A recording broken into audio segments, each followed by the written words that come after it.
गलत है, झूठ है, बोलिए। आपके सामने मेरे दो सिर्फ सीधे सवाल। अच्छा, ये सवाल बताइए। जोर से बोलिएगा, नाथूराम गोडसे मुर्दाबाद। मैं कहता हूं कहिए गांधी परिवार मुर्दाबाद। अभी मजा आएगा ना भिड़ो। शरीर का हत्यारा बड़ा, आत्मा का हत्यारा बड़ा। बोलिए, शरीर बड़ा की आत्मा बड़ी।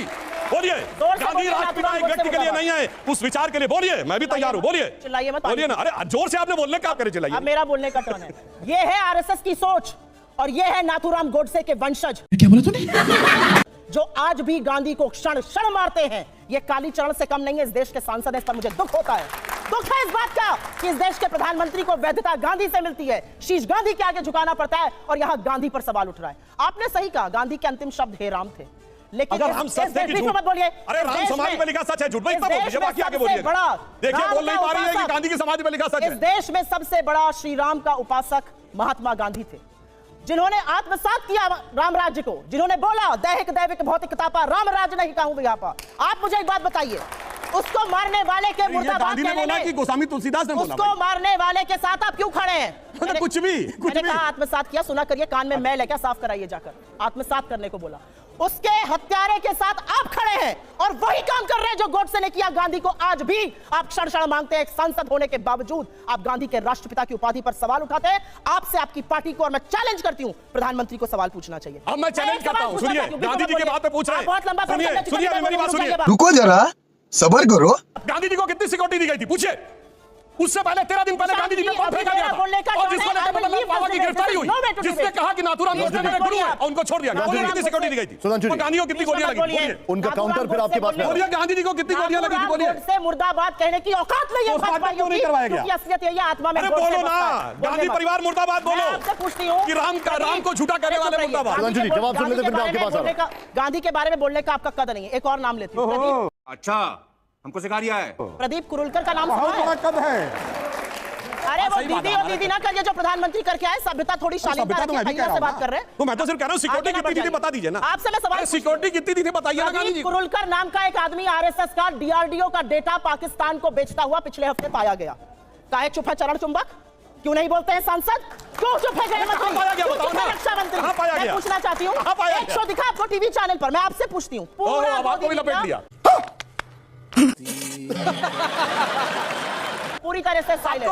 भैया मैं बोलूंगी, प्रदीप कुरुलकर के नाम पे कुछ बोलिए। 2018 में आप लोगों के साथ मंच शेयर कर रहा था। 2018 में मोहन भागवत जी के बगल में बैठा था। पाकिस्तान को हमारा डेटा बेचता हुआ डीआरडीओ का साइंटिस्ट पाया गया और आप चुप रहना चाहते हैं। और मैं सिर्फ एक बात पूछना चाहती हूँ, यहाँ पर आकर बड़ी बड़ी बातें करने से बेहतर है, मैंने आपसे एक सवाल पूछा है। प्रधानमंत्री कहते हैं विनेश मेरे घर की बेटी है, उस बेटी की टोह प्रधानमंत्री क्यों नहीं ले रहे हैं? इसमें जरा जरूर बताइएगा। और 200 साल पे नहीं बोल पाएंगे, क्योंकि 200 साल तो इन्होंने मुखबिरी और माफीनामे लिखे, तो बोल ही नहीं सकते हैं। इसलिए आजादी को कम आंकते हैं, क्योंकि 200 साल इन्होंने मुखबिरी का काम किया। हम अंग्रेजों के खिलाफ थे, अंग्रेजों के साथ खड़े थे, तो 200 साल बोलने की ना इनकी औकात है ना हैसियत है, ये असलियत है। और गांधी के राष्ट्रपिता होने पर जो सवाल आज उठाया गया है, ये बड़ा मुद्दा है और इनको माफी मांगनी पड़ेगी। इसलिए मांगनी पड़ेगी क्योंकि आपने इस देश की आत्मा पर सवाल उठा दिया है। आप माफी मांगे बिना यहां से नहीं जा सकते। मैं जवाब देता हूं, सुनिए। आप जवाब दे नहीं सकते, आप जलेबी बनाते हैं। जलेबी नहीं, बिल्कुल सच बोल रहा हूं। आप सच बोलते हैं। सच बोलने की भी ट्रेनिंग मिली है क्या आपको? प्रोपेगेंडा फैलाने की ट्रेनिंग। अभी सब एक एक चीज की पोल खोलते हैं। प्रोपेगेंडा फैलाने की खोलने की कोशिश कर रहे हैं बड़ी देर से। गुरु गोविंद सिंह जी से लेके छत्रपति शिवाजी महाराज से लेके महाराणा प्रताप जी से लेके चाहे चंद्रगुप्त मौर्य, सम्राट अशोक, जिनको भगवान का दर्जा हुआ, भगवान बुद्ध, भगवान महावीर, भगवान कृष्ण, भगवान राम, सब इस धरती को क्या मानते हैं? माता भूमि पुत्रो हम पृथिव्या। अब आप विवेक को छोड़ता हूं कि उसका कोई पिता होना चाहिए या नहीं होना चाहिए। दूसरी बात मैं कहता हूं, हाँ या नहीं तो बोलना है। कौन वो बुलाता है, कौन वो करता है? बड़े मोदी जी के शिष्य बन गए आप। राजनीति को छोड़ दिए क्या? ये बताइए, छोड़िए। मैं एक बात कहता हूं, आप सीधी बात बताइए, बताइए कहां संविधान में लिखा है? बताइए कहां लिखा राष्ट्रपिता? बोलिए या ना, बोलिए ना, बताइए कहां लिखा है? मैं आपसे सवाल पूछ रही हूँ, इस देश में राष्ट्रपिता मैंने तो जवाब दे दिया। गांधी को दी गई, क्या सुभाष चंद्र बोस ने गलत कहा था? हाँ या ना बताइए आप। क्या बोस बाबू ने गलत कहा था? राष्ट्रपिता कहकर महात्मा गांधी को क्या सुभाष चंद्र बोस ने गलत कहा था? मैंने तो आपके प्रवचन में कुछ नहीं बोला। अब जवाब सुन ले, मुझे पता है। बोल नहीं पा रहे ना, जवाब देने दीजिए। आप जब बोलनी थी वो चुप थे। मैंने बिल्कुल शांत रहा, क्योंकि मुझे पता है। अरे भाई, जब गांधी के आराध्य भगवान राम इसको अपनी माता मानते हैं, इस धरती को, तो आगे का प्रश्न बच्चों की विवेक पे छोड़ता हूं।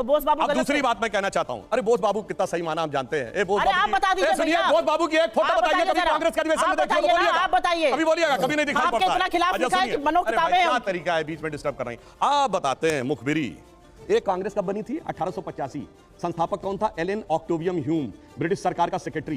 पहले अध्यक्ष कौन थे? विमेश चंद्र बनर्जी, जाके इंग्लैंड में बस गए। 1885 से लेकर 1910 तक एक नहीं अनेक ब्रिटिश सरकार के सेक्रेटरी कांग्रेस के अध्यक्ष रहे। कौन? विलियम वैडनबर्न, जॉर्ज यूल, अल्फ्रेड रोब, और 1910 में भी कांग्रेस का अध्यक्ष विलियम वैडनबर्न था, जो ब्रिटिश सरकार का सेक्रेटरी था, जिस वर्ष में वीर सावरकर को 2 जन्मों की कारावास की सजा हुई थी। इसलिए मैं पूछना चाहता हूं कि ये कहते हैं कि इन्होंने स्वतंत्रता का आंदोलन लड़ा, तो एक कांग्रेस का नेता बताइए जो अंग्रेजों को गोली से मारा गया हो। एक कांग्रेस का नेता बताइए, राष्ट्रीय अध्यक्ष स्तर का बड़ा नेता जो फांसी चढ़ा हो। एक नेता बताइए लाला लाजपत राय को छोड़कर जिसने लाठियां भी पड़ी हो। यही नहीं, अभी और सुनिए। एक कांग्रेस का नेता बताइए जिसको काला पानी भी हुआ हो और उसके बावजूद उन्होंने ही सारा स्वतंत्रता संग्राम लड़ा। यानी मुझे देखकर तो याद आता है, सारा क्रेडिट वो ले गए कि नौरंग ये सियासत दौरान तो देखिए कि मंजिल मिली उन्हीं को जो शरीके सफर न थे, और आके हम लोगों को ज्ञान देने का प्रयास कर रहे हैं। और मैं एक और बात कहता हूं, अभी संसद का भवन का उद्घाटन हुआ जो इरविन ने किया था। इरविन के साथ कांग्रेस का पैक्ट 1931 मार्च में हुआ।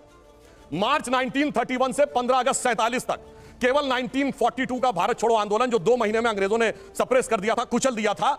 इसके अलावा एक आंदोलन बताइए 31 से 47 कौन सा पैक्ट किया था इरविन से? बोलिए 31 से 47 तक कौन सा आंदोलन?